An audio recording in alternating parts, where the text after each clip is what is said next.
আজরাইল রে, জান কবজ করা এত কষ্ট আগে জানতাম না।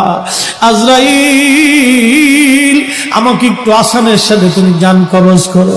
আজরাইল বললেন, হুজুর, আসমানের নিচে জমিনের উপরে আপনার চাইতে সহজভাবে জান আমি কারো কবজ করি নাই।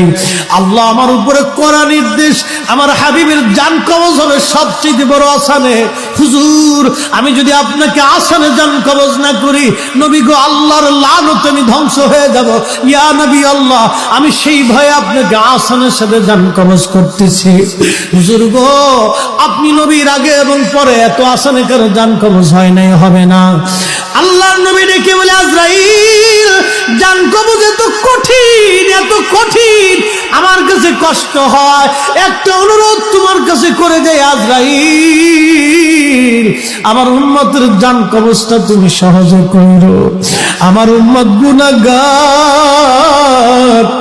আমার উম্মত পাপী, আমার উম্মত গুনাহগার, আমার উম্মতের জান।